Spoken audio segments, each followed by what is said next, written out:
اسرائیلی فوجیوں کی فائرنگ کے نتیجے میں مزید ایک فلسطینی شہید ہو گیا۔ فلسطینی حکام کے مطابق یہ واقعہ مقبوضہ مغربی کنارے میں پیش آیا ہے۔ فلسطینی وزارت صحت کے مطابق محمد مرائی کی عمر 25 برس تھی اور اسے سینے میں گولی لگی ہے۔ فلسطینی نیوز ایجنسی کے مطابق یہ فلسطینی اسرائیلی فوج کے علاقے میں ایک چھاپہ مار کارروائی میں مارا گیا ہے۔ تاہم اس حوالے سے ابھی تک اسرائیلی فوج کا کوئی بیان سامنے نہیں آیا۔ مزید آپ کو بتاتے چلے کہ اسرائیلی فوجیوں کی فائرنگ کے نتیجے میں مزید ایک فلسطینی شہید ہو گیا ہے۔ فلسطینی حکام کے مطابق یہ واقعہ مقبوضہ مغربی کنارے میں پیش آیا ہے۔ فلسطینی وزارت صحت کے مطابق محمد مرائی کی عمر 25 برس تھی اور اسے سینے میں گولی لگی ہے۔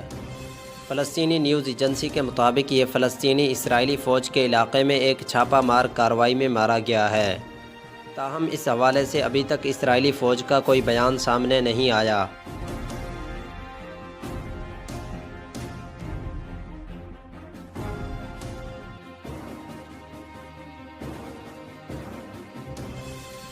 واشنگٹن اور تہران کے درمیان بالواسطہ بات چیت سے چند گھنٹے قبل جرمنی میں منعقد گروپ آف 7 کے سربراہ اجلاس میں ایران کو جوہری ہتھیار حاصل کرنے سے روکنے پر زور دیا گیا اور خطے میں عدم استحکام پیدا کرنے کی ایرانی کارروائیوں کی مذمت کی گئی۔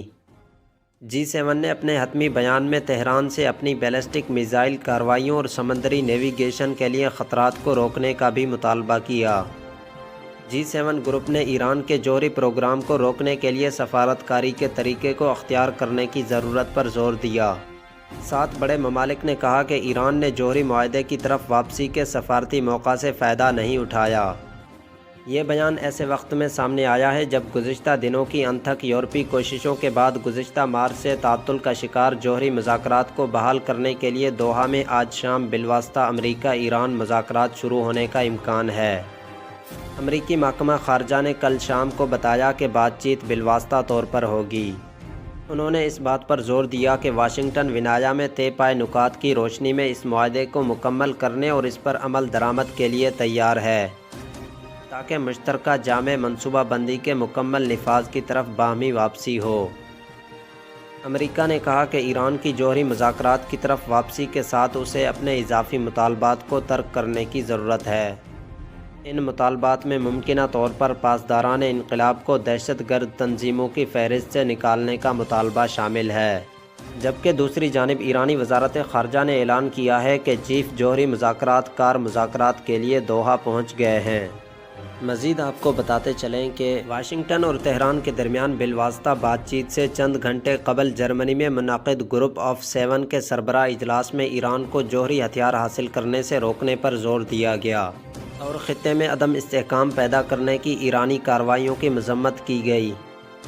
G7 نے اپنے حتمی بیان میں تہران سے اپنی بیلسٹک میزائل کارروائیوں اور سمندری نیویگیشن کے لیے خطرات کو روکنے کا بھی مطالبہ کیا۔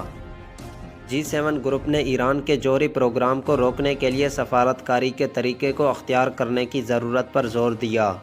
7 بڑے ممالک نے کہا کہ ایران نے جوہری معاہدے کی طرف واپسی کے سفارتی موقع سے فائدہ نہیں اٹھایا۔ یہ بیان ایسے وقت میں سامنے آیا ہے جب گزشتہ دنوں کی انتھک یورپی کوششوں کے بعد گزشتہ مارچ سے تعطل کا شکار جوہری مذاکرات کو بحال کرنے کے لیے دوحہ میں آج شام بالواسطہ امریکہ ایران مذاکرات شروع ہونے کا امکان ہے۔ امریکی محکمہ خارجہ نے کل شام کو بتایا کہ بات چیت بالواسطہ طور پر ہوگی۔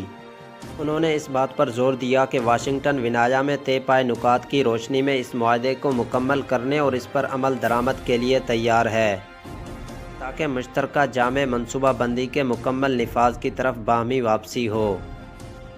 امریکہ نے کہا کہ ایران کی جوہری مذاکرات کی طرف واپسی کے ساتھ اسے اپنے اضافی مطالبات کو ترک کرنے کی ضرورت ہے۔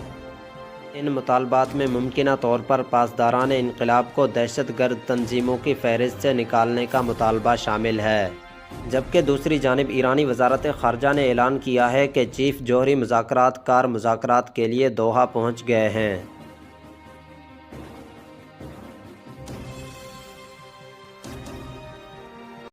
اہم ترین خبریں اب ایک کلک کی دوری پر، ہر لمحہ باخبر رہنے کے لیے سبسکرائب کریں ہمارا YouTube چینل اپنے موبائل فون سے۔